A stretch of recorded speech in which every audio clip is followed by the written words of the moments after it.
Hello friends, welcome to ரின் சமையல். இன்றைக்கி நம்ம ரின் சமையல் சேனலில் உருளைக்கிழங்கு மலிவாக இருந்தால் உடனே செய்யலாம் உருளைக்கிழங்கு போண்டா. ரொம்பவே ஈஸியான tea time snack recipe. Tea கடைகளில் வாங்கி சாப்பிட்றது போல் அதே டேஸ்ட்டில் இந்த மசாலா போண்டாவை செய்யலாம். ரொம்பவே ஈஸியான ஸ்நாக் ரெசிபி. ரின் சமையல் சேனலை சப்ஸ்கிரைப் பண்ணிக்கோங்க. பக்கத்தில் இருக்க ஆளுண்ட பெல்லைக்கான கிளிக் பண்ணி வச்சுக்கிட்டிங்கன்னா நான் போடுற வீடியோ உடனே உங்களுக்கு நோட்டிஃபிகேஷனில் வந்துடும். மசாலா போண்டா செய்கிறதுக்காக 3 உருளைக்கிழங்க வேக வச்சு வச்சுருக்கேன். தோல் எல்லாத்தையும் உரிச்சிடணும். உருளைக்கிழங்க நல்லா வேக வச்சு எடுத்துக்கோங்க. எல்லா உருளைக்கிழங்கையும் உரித்ததுக்கு அப்புறமா மசிச்சு இந்த மாதிரி எடுத்து வச்சுக்கணும். அடுத்ததாக கடாயில் 3 ஸ்பூன் அளவு எண்ணெய் சேர்த்துக்கங்க. எண்ணெய் சூடானதுக்கு அப்புறமா 1/2 ஸ்பூன் அளவு சோம்பு சேர்த்துக்கணும். இது கூட 4 பூண்டு பல், 1 துண்டு இஞ்சி தட்டி வச்சுருக்கேன், அதையும் சேர்த்துக்கலாம். நாம் சேர்த்துருக்க இஞ்சி பூண்டு பேஸ்டோட பச்சை மணம் போகிற வரைக்கும் எண்ணெயிலே வதக்கி விட்டுக்கோங்க. எண்ணெயிலே நல்லா வதக்குனதுக்கு அப்புறமா இது கூட பொடியாக கட் பண்ணி வச்சுருக்க கருவேப்பிலையை சேர்த்துக்கங்க. காரத்துக்கு நான் 4 பச்சை மிளகாயை பொடிசாக கட் பண்ணி வச்சுருக்கேன், அதையும் சேர்த்துக்கலாம்.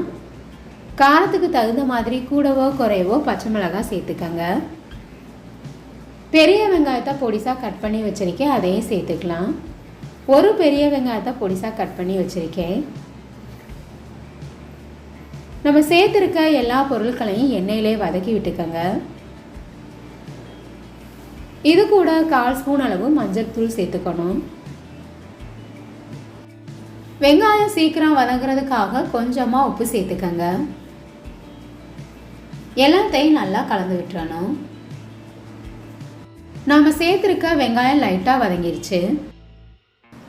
இது கூட காரத்துக்காக 1/2 ஸ்பூன் அளவு மட்டும் நான் மிளகாய்த்தூள் சேர்க்குறேன். ஏற்கனவே நம்ம மசிச்சு வச்சுருக்க உருளைக்கிழங்க சேர்த்துக்கணும். உருளைக்கிழங்கும் வெங்காயமும் நல்லா மிக்ஸ் ஆகிற அளவுக்கு நல்லா கலந்து விட்டுருங்க. உப்பு காரம் எல்லாம் சரியாக இருக்கான்னு செக் பண்ணிக்கோங்க. வெங்காயம் வதக்கும் போது கொஞ்சமாக நம்ம உப்பு சேர்த்துருந்தோம்.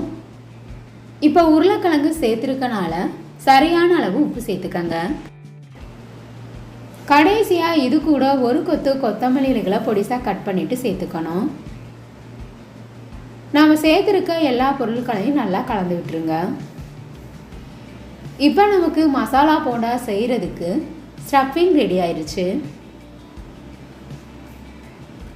அடுத்ததாக 1 கப் அளவு நான் கடலை மாவு எடுத்திருக்கேன், அதை பவுலில் சேர்த்துக்கணும். அதே டம்ளரில் 1/4 டம்ளர் அளவு அரிசி மாவு எடுத்திருக்கேன், அதையும் சேர்த்துக்கலாம். மிளகாய்த்தூள் 1/2 ஸ்பூன் அளவு சேர்த்துக்கங்க. தேவையான அளவு உப்பு. கலருக்காக கொஞ்சமாக நான் மஞ்சள் தூள் சேர்த்துருக்கேன். இது கூட கொஞ்சமாக பெருங்காயத்தூள் சேர்த்துட்டு நாம் சேர்த்துருக்க எல்லா பொருட்களையும் தண்ணி சேர்க்கறதுக்கு முன்னாடி கலந்து விட்டுருங்க. மாவளந்த கப்பில் 1 டம்ளர் அளவு நான் தண்ணி எடுத்திருக்கேன். கொஞ்சம் கொஞ்சமாக சேர்த்து நல்லா கலந்துடணும்.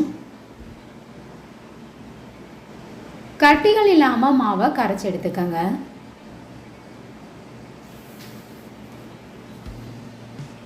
இப்போ மாவை கட்டிகள் இல்லாமல் கரைச்சாச்சு. இந்த அளவு மாவை கொழப்பாக கரைச்சி எடுத்துக்கணும். உருளைக்கிழங்கு ஸ்டஃபிங்கை போண்டா எந்தளவு பெருசாக வேணுமோ அதுக்கு தகுந்த மாதிரி உருண்டையாக நான் உருட்டி வச்சுருக்கேன். அதில் ஒரு உருண்டை எடுத்து மாவில் முக்கி ஸ்பூனில் எடுத்து எண்ணெயில் போடும்போது குண்டு குண்டாக நமக்கு போண்டா வரும். மாவு சிந்தாமலும் இருக்கும். ஒரு பக்கம் வெந்ததுக்கு அப்புறமா அடுத்த பக்கம் திருப்பி விட்டுருங்க. அடுப்பை மீடியம் ஃப்ளேம்லேயே வச்சுட்டு அப்பப்போ திருப்பி விட்டு வேக வச்சுக்கணும். எண்ணெயிலேருந்து நுர வரதெல்லாம் குறைஞ்சதுக்கு அப்புறமா வெளியில் எடுத்துருங்க. இதே போல் மீதி இருக்க எல்லா போண்டாக்களையும் சுட்டு எடுத்துக்கோங்க. இந்த ஈஸியான டீ டைம் ஸ்நாக் ரெசிபியான உருளைக்கிழங்கு போண்டா உங்களுக்கு பிடிச்சிருந்ததுன்னா ரின் சமையல் சேனலை சப்ஸ்கிரைப் பண்ணிக்கோங்க ஃப்ரெண்ட்ஸ். போண்டா உங்களுக்கு பிடிச்சிருந்ததுன்னா மறக்காமல் ஒரு லைக் கொடுங்க ஃப்ரெண்ட்ஸ். கமெண்ட் பண்ணுங்கள், ஷேர் பண்ணுங்கள்.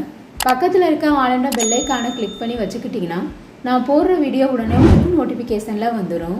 Thank you friends.